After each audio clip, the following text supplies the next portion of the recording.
சங்கீதம் 4. இதன் வரலாற்று பின்னணி மற்றும் முக்கிய செய்திகள் என்ன? சங்கீதம் 4 என்பது ஒரு மாலை நேரப் பாடலாகும். நெருக்கடியான வேளையிலும் மற்றவர்கள் நிந்தனை செய்யும் போதும் தேவனுடைய பிரசன்னத்தில் ஒரு விசுவாசி எப்படி சமாதானத்துடன் உறங்க செல்லலாம் என்பதை இது விவரிக்கிறது. இதன் ஆசிரியர் தாவீது ராஜா. சங்கீதம் 3 தொடர்ச்சியாக அதே இக்கட்டான காலகட்டத்தில் தன் மன உறுதியை வெளிப்படுத்த இதை எழுதினார். தலைப்பு: ராகத் தலைவனுக்கு தந்தி வாத்தியங்களில் வாசிக்க தாவீதின் சங்கீதம்.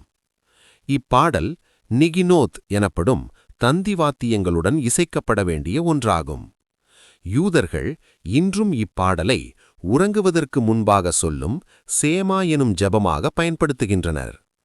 பகல் நேரத்து போராட்டங்களுக்குப் பிறகு இரவில் தேவனிடம் மனதை ஒப்படைத்து அமைதி பெற இது வாசிக்கப்படுகிறது. குறிப்பாக சமாதானத்தோடே படுத்துக்கொண்டு நித்திரை செய்வேன் எனும் வசனம் 8 யூதர்களின் இரவு வழிபாட்டில் மிகவும் முக்கியமானது. சங்கீதம் 3ஐப் போலவே இதுவும் அப்சலோமினால் ஏற்பட்ட கலகத்தின் போது எழுதப்பட்டதாக கருதப்படுகிறது. தாவீது தன் பதவியை இழந்து காடுகளில் அலைந்து கொண்டிருந்தபோது அவருடைய எதிரிகள் அவருடைய மதிப்பை அவமானமாக மாற்ற முயன்றனர். எங்கள் மேன்மையை எக்காலம் வரைக்கும் அவமானப்படுத்துவீர்கள் என்று தாவீது அவர்களிடம் கேட்கிறார். அது வசனம் 2. மக்கள் பற்றாக்குறையாலும் பசியாலும் வாடிய வேளையில் எங்களுக்கு நன்மையை காண்பிப்பவன் யார் என்று சலித்துக் கொண்டனர். இது வசனம் 6. அந்த நம்பிக்கையற்ற சூழ்நிலையில் தானியமும் திராட்சைரசமும் பெருகும் சந்தோஷத்தை விட மேலான சந்தோஷம் தேவனிடம் இருக்கிறது என்பதை தாவீது கண்டுகொண்டார். முக்கியமான எபிரேய வார்த்தைகள். செடேக் என்பது வசனம் 1. இதன் பொருள் நீதி என்பது.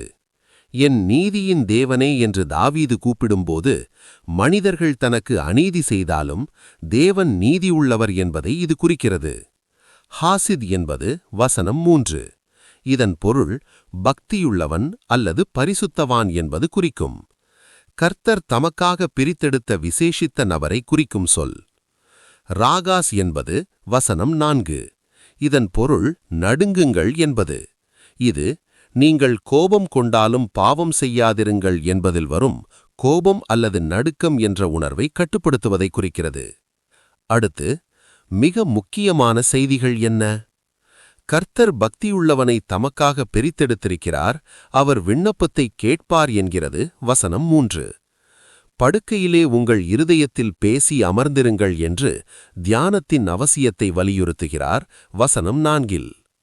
உலகப் பொருட்கள் தரும் மகிழ்ச்சியை விட தேவனுடைய முகப்பிரகாசமே மேலானது என்கிறது வசனம் 6 மற்றும் 7. கர்த்தர் ஒருவரே நம்மை சுகமாக வாசம் பண்ண செய்கிறவர் என்ற நம்பிக்கையில் சமாதானத்துடன் உறங்கலாம் என்கிறது வசனம் 8. முக்கியமாக மேசியாவை பற்றிய செய்திகள் மற்றும் தீர்க்க தரிசனங்கள் என்ன? அநியாயமாக பழிக்கப்பட்டபோது பிதாவாகிய தேவனை நோக்கி பரிந்து பேசின நீதிமானாகிய இயேசு கிறிஸ்துவின் குரலாக இது ஒலிக்கிறது.